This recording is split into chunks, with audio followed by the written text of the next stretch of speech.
Well, YouTube, here we are at it again in another one. Back out on the food plot, trying to get the corn out. Doing the quail, getting the corn out right now for Youth Day coming up this Saturday. So I got my helper Caleb with me today, and he's gonna help get that stuff put out. We're gonna cut out 2 bags of corn out there, spread out so that we can try to make sure there's corn on the ground for the kids to be able to hunt over. Why don't you take a look at the food plot out there? Look how pretty and green and lush that is out there. You can keep the deer fed up all year round. There's some turnips coming up through there. So you can see the corn down there. We're getting it corned up. Look at that. Yeah, turnips and deer radish coming up for the deer here.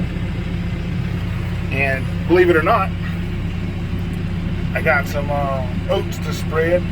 I'm gonna overseed all that out there that's light. We're gonna overseed that oats. Try to get it to grow up there as well. So, helper Caleb's out there doing his thing, putting the corn out. And we're just trying to get the kids on another deer. The woods is thin down in there. Quail run over there a while ago. It was pretty. Woods thinned out. Deer's bedding all in that area over there. And we're gonna put somebody in there, either my boy or me and my little girl, Saturday, and try to give it a shot. See if we can get one killed back here. I think it's a great spot.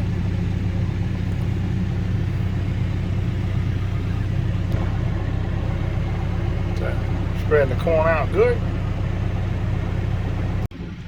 As I was saying, we're out here at the food plot trying to get it ready for the kids, and we're going to try to get them on the deer this weekend.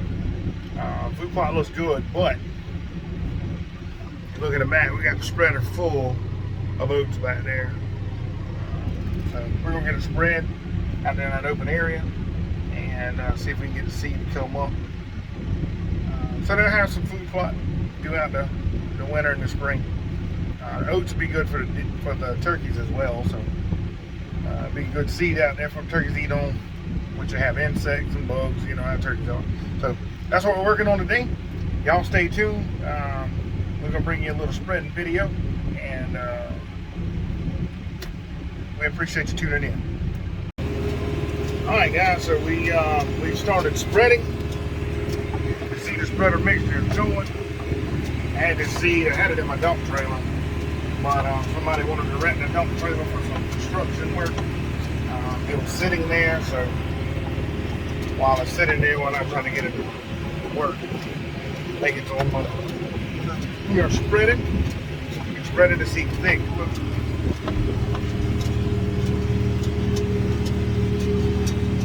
It's coming out pretty good back there. I'm gonna try not to get food plot out there, so we're gonna stay tight here.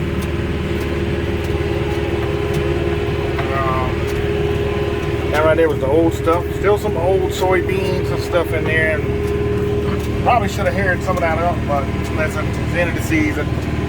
Just trying to get rid of some of the seed and stuff. So we're gonna go see where I put the strip through the middle. It turned out pretty green, lush. I really like that. We're going to keep spreading in these dead areas and try to fill it in, let it overseed here, get it greened up, get it ready for the rest of the season, give it a deer something good to eat on, continually to feed the deer, give them something good to eat on during the cold times of the year, and get it ready for turkey season, turkeys as well. We appreciate you tuning in, y'all. Seeing us watch here with the John Deere 4066R. Spreader's going to work. Spreading seed. It was wet. Like I said, we had it in the dump trailer. We got a good bit of rain. We still got more in the house. So we'll probably bring a little bit more back here and spread it. Try to get it all spread out good, but it's dumping good. I got it set thick.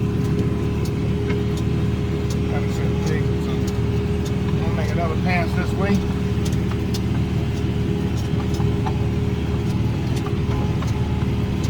Make another pass this way. And just get it all spread out. That's what we're doing today here with Jacob and Jacob's Country Living. So we appreciate you tuning in. Just trying to make the most of it. Trying to get everything going that we can while we're down. Landscape side slow right now in the winter time here. And so I think we're out of seed. We're out of seed and we'll shut the PTO down. And we're going to make us a note. Look here, we're going to make us a little note right at the edge of the food plot right there and right here. So now we know when we come back, we're going to spread the last little bit of seed up. Got that taken care of. Corn's out. We had a little issue, and if you stay tuned here, I'll show you. Our crossing that crosses the little ditch bank back there. Well, I thought they were heavy enough to stay where they were supposed to be at. Guess I was wrong. I pulled up to cross the ditch area back there a while ago, and 4 of the cross ties had floated down the ditch. So I had to figure that out. I think what we're going to do is see if we can borrow a friend of mine's mini excavator, and then see if we can crawl our way down in there to them and pick them up out of that ditch bank, bring them back out, maybe dig out a little bit and set them down in the dirt hole. Hopefully that'll keep them from floating. Only other thing I can think of is maybe secure them all together, drill us a hole in the end of them, tie it in there with some kind of rebar. Then you got to be careful with them sinking in and your rebar sticking up, worry about catching a tire on the tractor. So I'm not quite sure how we're going to manage that yet, but it should make for an interesting little video. So I'll show you that in just a second, at least to show you that the railroad cross ties did float down the little creek bank. As I was saying, the railroad cross ties did not work out quite the way I wanted. Partially, I think, because I didn't have them quite right. I have a few across the creek that's buried into the mud. Those are still stationary, but the ones that are floated down the creek there, or the ditch basically, were sitting on the top of those railroad ties on the other side and sitting on top of the ground on this side. See, I'll show you.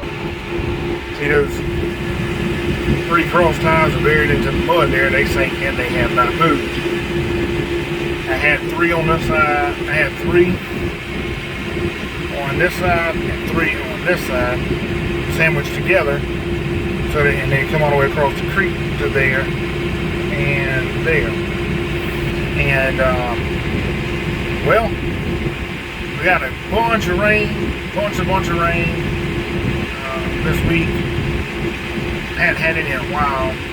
That was an attempt earlier to put a pipe in. I had riprap rock there, and a large piece of pipe in the 20-inch pipe, and they couldn't hold all that water coming through there. So we'll ease up the slope, and I'll show you. Well, you can see one. I'll show you one originally. One floated from here to there and stuck like that, and then the other 3 or 4 or 5 are down there, floated down the creek. Now, I'm pretty sure that I can creep the excavator in there, come down to the creek, and be able to pick them back up and drag them back out. But I got to get permission to get it there. So that ought to be a fun project. Very interesting. I'll tell you what, water's coming from that way. It's not a big ditch, it's fairly deep. I probably need to clean those riprap rock out and allow the water to flow while I'm backing up there. Maybe even need to put some riprap rock next to the pipe or the railroad cross ties. But I know my attempt at that did not work. Listen, if you got any ideas, any suggestions, how about comment down below? Let me know what you come up with. I'm new at the bridge building and fixing the crossings here, so all we can do is give it a shot. Hey, we appreciate you tuning in. Again, I'm Jacob with Jacob's Country Living. If you like what you see, give us a thumbs up. Subscribe subscribe, and share so all your other friends can see as well. Y'all stay tuned, and we'll bring you another one very soon. Thank you.